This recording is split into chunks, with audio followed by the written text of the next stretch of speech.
Kinachotokea sasa kwa Liverpool kilikuwa kinakuja. Wamepapatua sana kupata alama 3 kwenye michezo takriban 4 mpaka 5 ya kwanza. Ni wazi wasingeacha kudondosha alama kwenye mchezo mmoja tu, na ndio tunachokiona hivi sasa. Liverpool wamedondosha alama 9 katika michezo 3 kwenye michuano yote. Sasa tatizo kubwa zaidi ambalo ninaloliona kwa upande wa Liverpool ni namna ambavyo wanacheza. Idadi ya wachezaji ambao wanashambulia.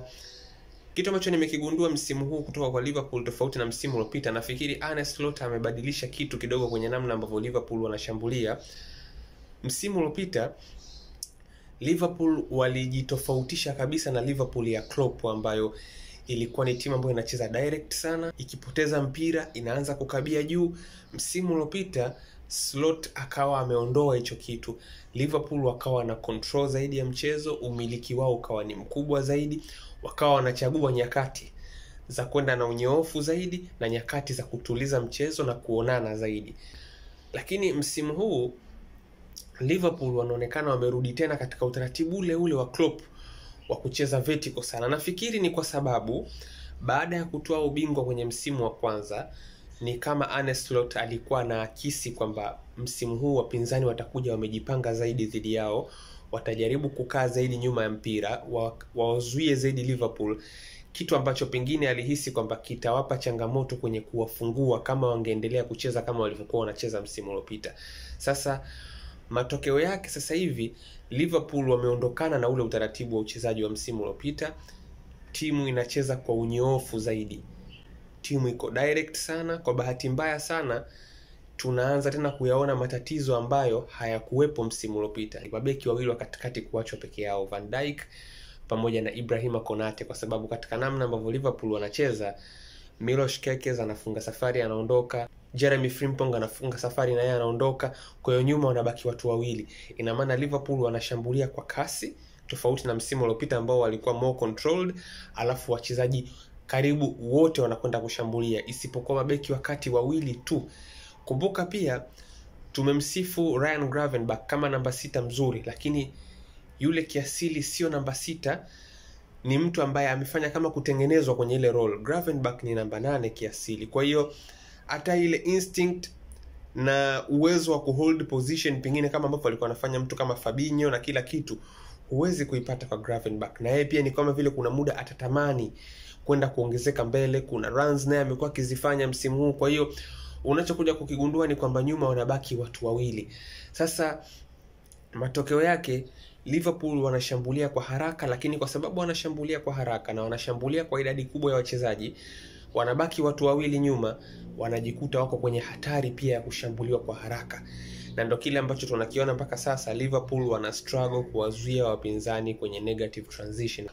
Sasa ili kuondokana na hili, ni lazima Arne Slot atafute namna ya kurudisha control ambayo Liverpool walikuwa nayo msimu uliopita. Hilo la kwanza.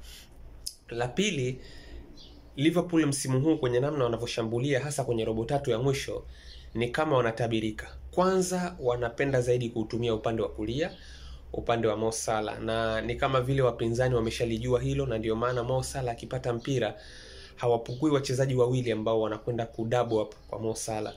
Inampa wakati mgumu sana, na kwa bahati mbaya zaidi ni kwamba kwenye nyakati ambazo wanacheza zaidi na Florian Wirtz ndio inazidi kumkaba Mo Salah, kwa sababu Mo Salah anahitaji mtu ambaye ataweza kufanya zile runs kwenye half space ili kuondoka na baadhi ya watu ambao wanaenda kumkaba yeye mapema.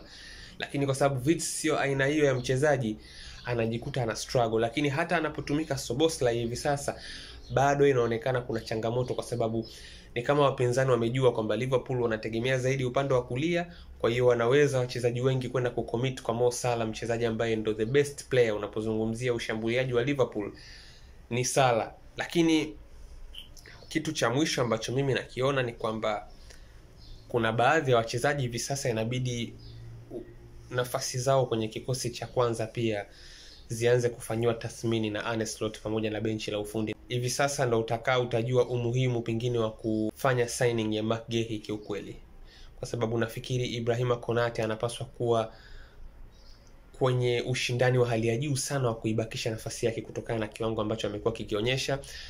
Mchezaji mwingine ambaye naona ni kama vile inabidi kwa sasa arudi kwenye kikosi cha kwanza kwa upande wa Liverpool ni Andy Robertson. Kiukweli Milos Kerkez amekuwa less than impressive msimu huu kwenye kikosi cha Liverpool. Mchezaji mwingine ambaye pia nafasi yake inabidi ifanywe tathmini inaweza kuwa ni Alexis McAllister, hasa kutokana na kile ambacho Curtis Jones amekuwa akikifanya kila anapopata muda wa kucheza. Mchezaji mwingine japo ni ngumu sana hii, lakini ni Mo Salah. Kwa namna ambavyo Chiesa naye amekuwa kiperform na kwa kile ambacho tumekiona kwa Mo Salah mpaka sasa hivi, labda pengine kama hiyo inaweza isiwe option kwa Arne Slot, huenda kukawa kuna uhitaji wa kujaribu kurestructure namna ambavyo Liverpool wanajaribu kutengeneza mashambulizi. Utegemezi kwa Mo Salah hivi sasa upungue, wajaribu kudiversify mashambulizi yao Liverpool. Lakini mchezaji wa mwisho ambaye naona ni kama vile naye pia inabidi kuwe kuna kiulizo kikubwa kwa upande wake ni Cody Gakpo. Amekuwa ni mchezaji ambaye anatabirika, ufanisi wake pia umekuwa sio wa kuridhisha kwa kiasi hicho. Amekuwa na touch ambazo zimekuwa sio nzuri wakati mwingine. Anaweza akapewa mpira kwenye maeneo mazuri akajikuta anarudi nao kwenye maeneo ambayo sio advantageous kwa upande wa Liverpool. Nafikiri uchezaji wa Liverpool ukibadilika, huenda ukarudisha ufanisi wa wachezaji wengi muhimu ndani ya kikosi chao. Ukipatikana utulivu kwenye uchezaji wao, naamini kiungo chao kitarudi katika form ambayo tumezoea, na huenda hata mtu kama Vitz akaipata nafasi yake ndani ya kikosi cha Liverpool. Lakini ushambuliaji wao ukibadilika pia, huenda hata Mo Salah mzigo kapungua kwa upande wake. Lakini kuna baadhi ya maeneo kama vile kwa Milos Kerkez na wengineo, hapa kunaweza kukaa kuna haja ya kuangaliwa wabadala ambao wapo ili ufanisi uweze kurudi pia.